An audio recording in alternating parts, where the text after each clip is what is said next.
Good morning, guys. Mr. Kavanaugh here. Hey, I want to continue on since we're not together. We need to keep pace with the other classes, and we're really being hurt for time, as you know. Also, keep in mind on Friday, we will be on an altered schedule again. We have a guest speaker, so I need to look back over the schedule, but I think we're going to be a little pressed for time then as well. But we need to keep pace. So I want to provide you with some more notes that you can go through and get them into your notebook, some things we need to touch on. But we'll go back over them quickly in class, but I want you to have them already and be thinking about them. So I'm going to go through these. I'll put these notes on your classroom page along with this video that you can go through before next class on Friday. Where we left off, we were talking about, America is booming economically. Here we are, late 1800s, early 1900s. So we are blowing up economically, which is a good thing, but it's also a bad thing because now our markets at home are becoming glutted. And naturally simple economics, when you have too much of a product, then it's going to drive the prices down. So we're looking for new markets. We're looking to expand overseas. In a sense, we're looking to dip our toes into imperialization, which a lot of countries in Europe had been doing already, especially into parts of Africa. Imperialization, really at the end of the day, it's a large, stronger, more powerful country moving into and exerting itself into a smaller, weaker country for a variety of political and economic reasons around the world. So we're going to begin expanding overseas for a few different reasons, actually 4 different reasons that I want you to have in your notes. You'll see the asterisks. The first reason is new markets. We are in need of new markets, so economics. So the first reason is new markets. The second is many people feel as we're getting glutted at home and bogged down at home, we're losing this American spirit. So the next reason is American spirit. The next reason is the Navy. The Navy is really pushing hard for expansion overseas because they know if we expand overseas economically, then we will be in need of they will be in need of new ships to protect our economic activity overseas. So the Navy pushes hard for economic expansion, late 1800s, early 1900s. So the Navy. And the last one, religious leaders are looking to push and spread Christianity, especially into Latin and South America. So Christian reasons. So the 4 big reasons I want you to have in your notes. The biggie is new markets, economics, new markets for our goods. Next, American spirit. Next, Navy. Next, Christianity.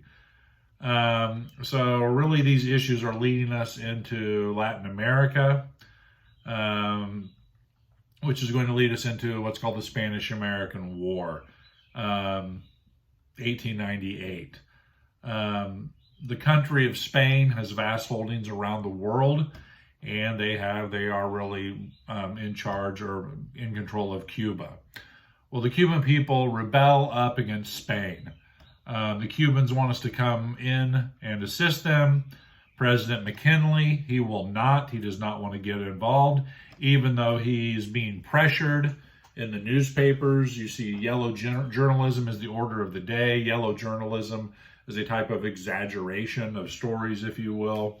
And a lot of newspapers, especially those owned by William Randolph Hearst, are really pushing yellow journalistic stories in an attempt to pressure President McKinley to get involved in Cuba as the Cuban people are rebelling against Spain.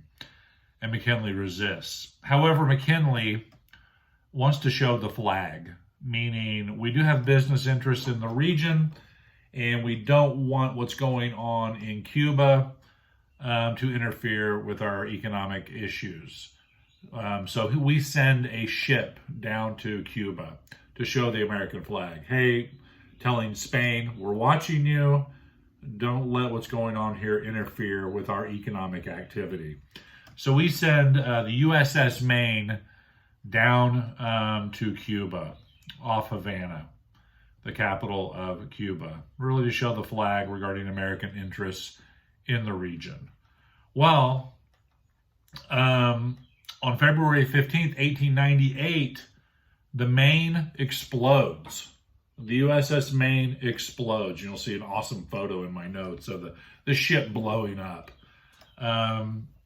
250 Americans, plus or minus, are killed as the Maine blew up. The rallying cry at home, which I want you to put in your notes, is "Remember the Maine." You know, Americans are very upset now. We blame Spain for blowing up our ship. Spain is like, we had nothing to do with your ship blowing up. We didn't do it. We don't believe you, Spain. We want reparations for our ship and the loss of life. Spain still says, forget it. We didn't do it, which they didn't do it. Later on, it was determined to be a design flaw, and the ship, in a sense, blew up on its own. Oops. But we're blaming Spain. So Spain won't cough up the cash. So on April 11th, we go to war with Spain over the USS Maine. Remember the Maine. The Spanish-American War, as Secretary of State John Hay, as he said, it was a splendid little war, meaning it was like a jaunt to the country. It was cake. It was easy. And we attack Spain in various parts of the world where they have geographic interests.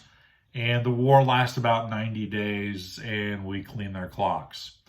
Actually, we lose approximately 2,500 Americans are lost in the Spanish-American War, but most of the deaths are attributed to disease and various illnesses, not to actual fighting.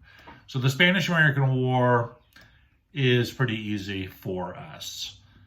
During the war also, we see the rise, I want to touch on this individual, Teddy Roosevelt and his Rough Riders, the famous story of San Juan Hill, of his Teddy Roosevelt and his special military unit that he has organized. They're made up of a variety of different individuals that he is associated with. And they're called the Rough Riders. And they go on to fame, making their daring charge up San Juan Hill, which was actually Kettle Hill, which is near San Juan Hill, during the fighting in Cuba. And so Teddy Roosevelt makes a big name for himself. His legend grows for Teddy Roosevelt. So that's during the battle of the Spanish-American War. We see the rise of TR. That's how we refer to him from now on. Teddy Roosevelt is TR, or TR is Teddy Roosevelt. The thing I want you to focus on is what we get following the Spanish-American War, the outcome. I want you to really have this in your notes. You'll see the asterisk, the outcome of the war and what we acquire, because this really expands our status around the world. So what we're going to get for a while, eventually we'll hand these properties back to the rightful owners, if you will. We're going to take control of Cuba. We're going to take control of the Philippines. I'm not really going to delve into a lot about us and the Filipino people and the oppression of them and the fighting that ensues after that. So in a sense, we're going to take control of the Philippines. We're going to get Puerto Rico and Guam. And around this time period also, we decide that we're going to annex Hawaii. America has been involved in Hawaii for a while with planting operations. You're familiar with Dole pineapple, Dole fruit. The Dole Company has major plantations throughout the islands. And Hawaii at the time is a monarchy. And they get a new monarch coming to the throne. I believe at the time, Queen Lukukalani. You don't need to write that down. Anyway, she's making rumblings that, she's really looking to expel and taking a different approach to American interests in the region. So we decide we don't want to lose our economic foothold in the Hawaiian Islands. And also we're looking to maintain control over a harbor there called Pearl Harbor. So in 1898, with the backing of a few thousand Marines and the backing of the Dole family, the U.S. government annexes Hawaii. Annex is just a polite way of saying we take over. So we take over, in a sense, the island nation of Hawaii. And eventually, as you know, we make Hawaii part of the United States of America. But Hawaii at the time is its own independent, sovereign country, if you will, until we decide for economic interests and strategic political interests that it would better serve our needs. So we take Hawaii over, we annex it. So all of these geographic points have something in common. Cuba has a place called Guantanamo Bay, which is a natural harbor. Gitmo for short. You may be familiar with Gitmo due to the War on Terror. The Philippines has Subic Bay and Manila Bay. Hawaii has Pearl Harbor.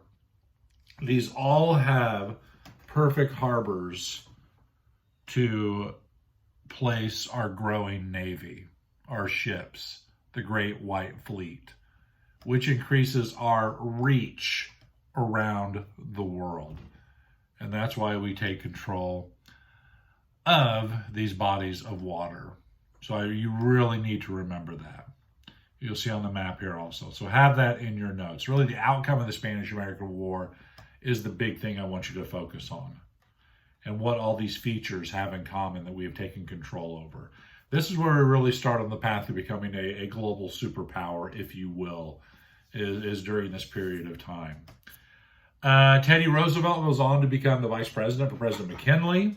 August 1901, President McKinley, I believe, is at the World Exposition in Buffalo, New York. And as you'll see in this photograph, he is shot by an anarchist. TR is assassinated. Check. Back that up. McKinley is assassinated. TR takes over as president. And I believe off the top of my head, I always get this confused with JFK. But TR is the youngest president sworn in as president. I think JFK is the youngest elected president. So TR takes over as president of the United States. And I have an awesome picture in here of TR. A fascinating individual. If you want to read some interesting material about someone who's very interesting, read about Theodore Roosevelt, Teddy Roosevelt, TR, a very unique individual from a very wealthy family in New York. He grew up as a young man who was very sickly as a child, so he didn't get out a lot. But once he finally overcame his childhood illnesses, he was 100 miles an hour after that. They used to talk about he was a steam engine with legs, 100 miles an hour. They said that TR wanted to be the bride at every wedding, the baby at every christening, and the corpse at every funeral. He was the center of attention. 100 miles an hour, wouldn't be quiet, talked all the time, read all the time. He consumed books. Super intelligent, highly educated. I remember a story of a gentleman, I can't recall his name, but he was a world famous explorer. And he was at the White House to meet Teddy Roosevelt. So the guy goes in, and about an hour later, this guy comes out, and he kind of has this look on his face. And the people in the outer offices, they asked him, "What did you say?" And he goes, "My name." So he got in there. All he got was his name out, and TR just took over the conversation. And that's how he was. Also about TR, an avid outdoorsman and hunter. But because of him, he was a conservationist as well. And our national parks that we have today, what we enjoy today is because of him, is because of his conservation and his vision of preserving these wild, beautiful places for all Americans. We also have the teddy bear because of TR. I don't know if you're familiar with this story or not, but the story goes, I believe he was in Louisiana. He was bear hunting, black bear. Well, they couldn't get one. They couldn't find. They were hunting, but no luck. So he was going to leave. Well, they didn't want to disappoint the president, so they had a bear shipped in and chained it to a tree. And they brought TR over. here, we have this bear for you to shoot. And he's just like, what are you talking about? I'm not going to kill this bear. That's not how I roll. I'm not going to shoot an animal chained to a tree. And so he wouldn't do it. And they let the bear go. And so the story goes out in the papers, and there's a very economic, insightful business owner a gentleman owns a sporting goods store. So he buys all these stuffed bears and puts them for sale in his sporting goods store window, and he calls them teddy bears after Theodore Roosevelt, who saved this bear, who spared this bear. So the teddy bear was born. So TR comes into office, and he is going to usher in a very aggressive form of foreign policy. Foreign policy is how you deal with foreign governments, foreign leaders. And TR, he wanted to expand American power overseas. So as TR grows into his presidency, early 1900s, he's a major proponent of American expansion overseas. TR, I need you to write this down, have this in your notes. He is going to implement a form of foreign policy called big stick diplomacy. This old African adage, speak softly, carry a big stick. And TR implemented a form of big stick diplomacy, how he was going to deal with countries around the world. So the big stick diplomacy is a very forceful type of diplomacy utilized in the military. Specifically for him, the Great White Fleet, which was our growing Navy. You'll see a picture in the notes. A Great White Fleet because the ships are white. And that's his big stick, was this very powerful growing Navy that we could use to really intimidate foreign leaders to get our way around the world. And you'll see a picture, some images of the Great White Fleet in the notes. So TR was looking for America to take a leading role around the world. Very aggressive form of foreign policy. TR was also instrumental in completing the Panama Canal, which had been attempted in Panama to this canal connecting the Atlantic to the Pacific. The French had been attempting it, they got bogged down. So TR wheeled and dealed with Colombians and Panamanians, and we took over the project and completed it. And there's some maps and charts on here that'll show you the impact of the canal. It cuts the steaming time of ships in half. Instead of having going all the way down around South America, and now you can just cut it in half going through Panama. Time is money. And the United States controlled the Panama Canal Zone all the way up to, I believe, President Carter cut the deal that we turned the Panama Canal Zone back over to the Panamanians. But just this expansion of American power around the world with the completion of the Panama Canal.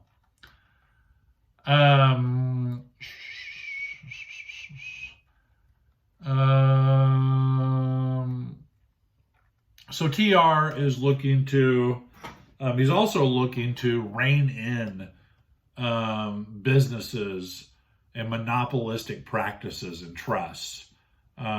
Businesses that are taking advantage of a very laissez-faire attitude by the government. And TR is looking to rein them in. Actually, he becomes known as a trust buster with these businesses. He wants to put some type of control mechanism over them. So TR gets very involved not only in foreign policy, but domestic policy as well. What's going on at home regarding the workers and businesses. So TR takes a very proactive approach, especially as we see the rise of the progressives. A book we're not reading this semester is The Jungle. Just for time, we have no time to read it, but The Jungle by Upton Sinclair. The story goes that TR read this book, The Jungle, which is about the meatpacking industry in Chicago and about, the lack of oversight and rules and regulations and about these companies sending out substandard meat. And so TR reads the book, and eventually the government pushes through what's called the Pure Food and Drug Act. So now things that you consume, food, medications, is now regulated for safety by the government. So TR makes an announcement that he's only going to serve 2 terms, which he will admit is the biggest mistake of his life, his political life, is admitting that he will only serve 2 terms. He comes back to bite him, as Forrest would say, in the buttocks. So TR approaches the end of his second term, and he leaves office. He is replaced by his protege. You'll see his picture here. The gentleman's name is William Howard Taft, a man of great substance. The story goes that, he's a large individual. Supposedly he got stuck in a White House bathtub one time while taking a bath. I think that is untrue, though, but I guess I'll go ahead and perpetuate that story. I do know that he is the first president, since here we are, the beginning of baseball season, he's the first president to throw out a ceremonial pitch at a baseball game. An avid golfer, Taft never wanted to be president. Never. His mommy wanted him to be president, so can't disappoint mom. Taft always wanted to be on the Supreme Court. That was his dream job, to be a justice on the Supreme Court, which that dream would come true after he leaves the presidency. He will go on to be nominated and serve on the Supreme Court, his dream job. I want you to be familiar with Taft's foreign policy. Taft ushers in a foreign policy known as dollar diplomacy.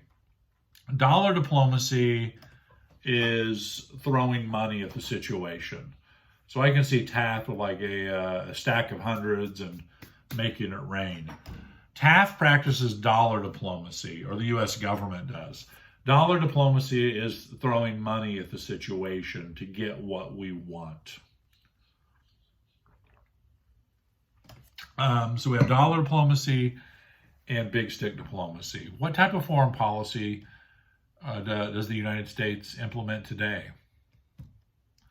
Actually, it's a combination of both, of big stick diplomacy with our powerful military and dollar diplomacy around the world. So we implement both today.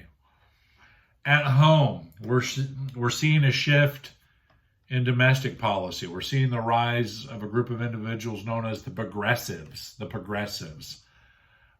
progressives, they're from all walks of life and background, but they see a lot of corruption in politics and in society, and they're looking to implement change for the people.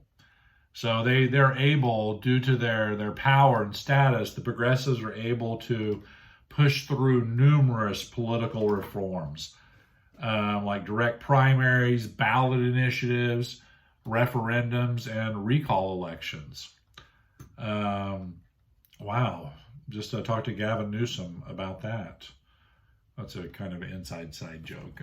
Gavin Newsom, the current governor of California, that will be facing a recall effort. That's another story, though.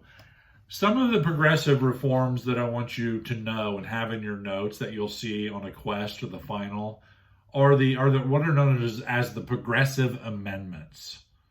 The progressives are instrumental in getting the government to push through these constitutional amendments.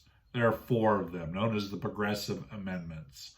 The first one is the 16th Amendment to the Constitution.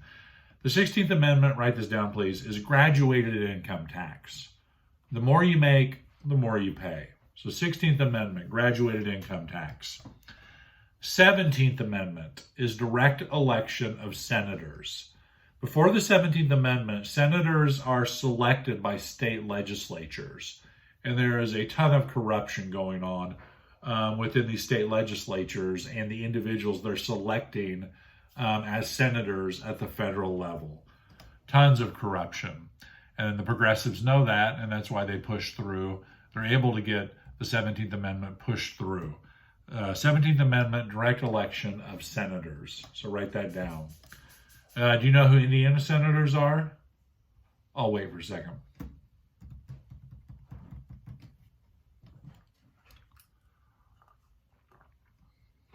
That's right. Mike Braun and Todd Young are Indiana senators. 18th Amendment 18th Amendment. Ooh, wow. This scares me. The 18th Amendment. Prohibition of alcohol. The prohibition, the manufacture, sale, and consumption of intoxicating beverages. Ooh, wow. America was drinking too much and showing up for work drunk and hungover and not working at all. And these temperance movements, wow, really brought the clamp down on the fun. 18th Amendment. Did people stop drinking? No, not at all. People still partied like rock stars. Think about Gatsby. Think about speakeasies. A lot of people made their fortune during this time period. And we saw the rise in organized crime. Think about Scarface, Al Capone, bootleggers. People made their fortune, and people still drank. People made alcohol in their homes, in their bathtubs, called bathtub gin. You could get well, I love this. You could get what's that called? A prescription from a doctor, so that you could get alcohol, that you needed it as medication. Wow, sign me up for that. So the 18th Amendment, prohibition. Quickly, what's going to overturn or repeal? Not overturn. My gosh, what's going to repeal prohibition? 21st Amendment. You should have said that. There's a 21st Amendment liquor store on every corner of Marion County. Amen. 19th Amendment, the last of the progressive amendments. 19th Amendment to the Constitution. Ladies, what did it do? That's correct. Women's suffrage. Universal women right to vote. Ratified in 1920. So the 19th Amendment, women's suffrage. So know the progressive amendments. 16th, 17th, 18th, 19th. And know what each one does. So the progressives. During TR and Taft's presidency. As we head into the 1912 presidential election. So TR has left office, replaced by his protege, William Howard Taft. TR heads off to Africa to go hunting. Taft is not is not really big into carrying out TR's policies as assumed he would. Especially in the area of conservation. TR comes back to the United States and he decides he wants to run for president again. He's seen the light. The Republicans aren't fired up at that time about TR. They're going to stick with Taft. So TR is going to form his own political party. And a reporter asked TR, do you think you're fit to run for president? And TR responds, I'm as fit as a bull moose. So hence the Bull Moose Party is born under TR, which is made up of progressives, progressive Republicans. It's made up of a hodgepodge of individuals. So the Bull Moose Party is born. After a tense Democratic convention, the Democrats backed the candidacy of former New Jersey governor and Princeton University president Woodrow Wilson. So the stage is set for the 1912 presidential election. There are actually going to be 4 candidates. There's going to be the Republican Taft, the Democrat Woodrow Wilson, the Bull Moose Party, TR, and then Indiana Zone from Terre Haute, Indiana, the socialist Eugene V. Debs. I believe this is maybe his 5th time running for president in the 1912 election. Before we get to the election, one of my favorite stories. So TR is campaigning in Milwaukee, Wisconsin. And he's started in on his speech. All of a sudden, this out-of-work bartender shoots TR. Comes out of the crowd. He's in the crowd, shoots TR. And I have pictures on the notes. The bullet goes through his coat jacket, inside his pocket. He has his speech, his eyeglasses case. And you'll see in the photos, the bullet goes through his speech, his eyeglasses case.